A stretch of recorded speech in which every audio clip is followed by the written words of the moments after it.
IE, what's up? To the rest of the world, what's happening? I'm Ace with Noisy Closet, and today we're going to go over talking about how to get good expressions and capture your subjects a little bit better. A lot of times when people first start out shooting, they make the mistake of not working with the subjects too well. Most people are not models and don't have ambitions of being models.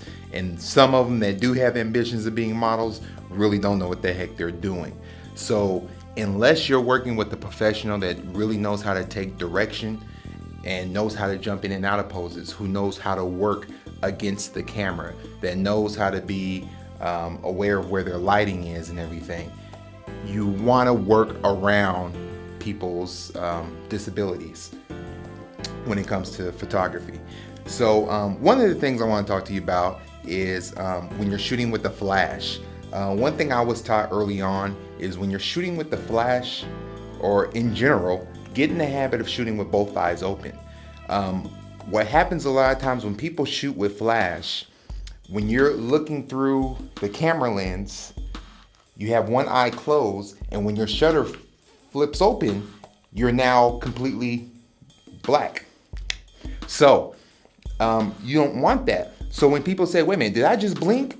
You don't want to stand there saying, well, I don't think so. Well, let's just shoot a couple just in case. Even though it's not a bad idea to shoot extra. But the point is, you should be able to see if somebody blinked or not. Good way to do that is when you have both eyes open. Now when the shutter pops up, this eye misses exactly what's happening, but you can see exactly when your flash is going off specifically.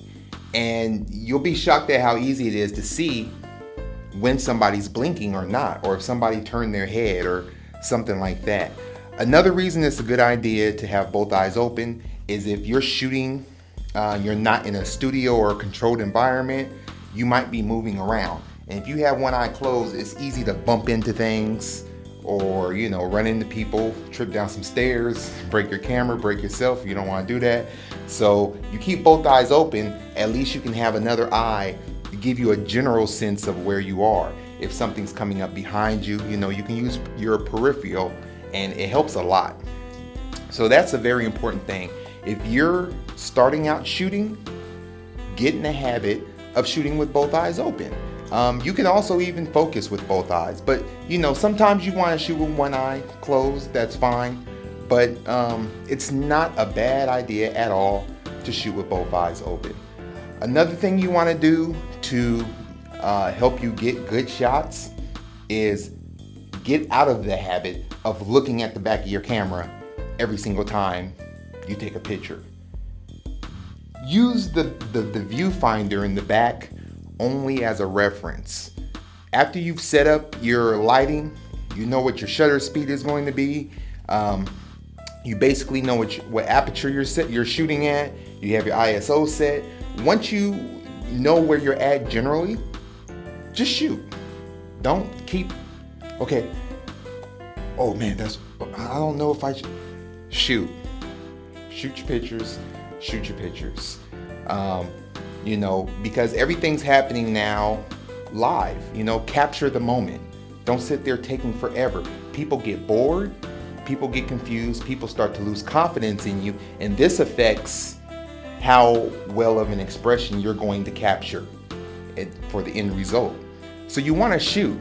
Worry about your composition, worry about interacting with your subject. And of course, we're speaking of portraiture type work or fashion work. So interact with your subject, work with them. Don't keep worrying about everything that's technically happening in the image. You'd be shocked if you look at a lot of professionals' work, everything is not super sharp. Everything's not perfect. They capture good images because they got just that right expression. Or, a person moved just right. The composition is beautiful. These are the things that add up to a great image. So that's what you want to focus on. Last thing I'm going to hit on, or it might be the last thing I'm going to hit on, is your interaction actually with your subject. A lot of people are trained, I don't want to use any photography companies' names, but they're trained to do an old school type of photo photography or studio photography. And it's, sit a person down and turn them this way and lean and all these things. It's cute, it's fine. It's old though. It's not a way I shoot at all unless I'm doing something very specific, maybe corporate and they want to be stiff or, something like that.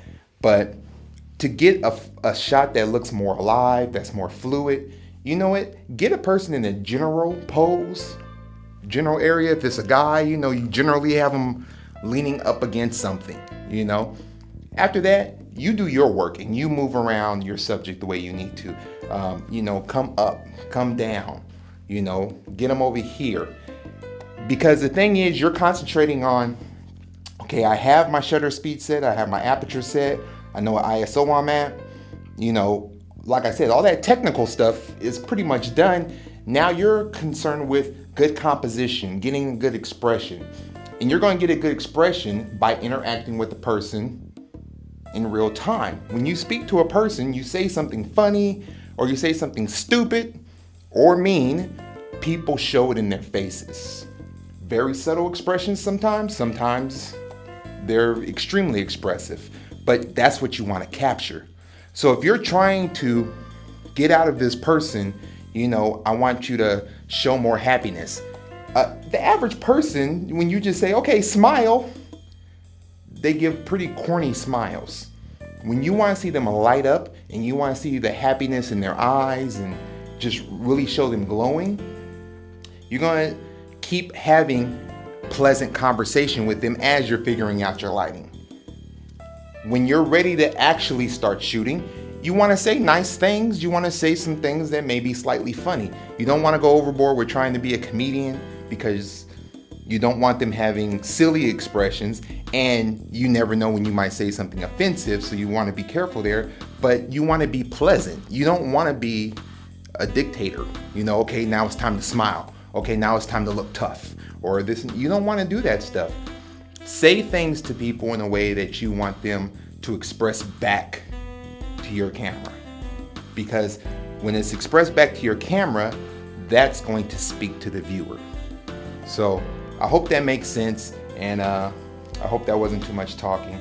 But this is Ace with Noisy Closet, and I'll see you next time. Keep shooting.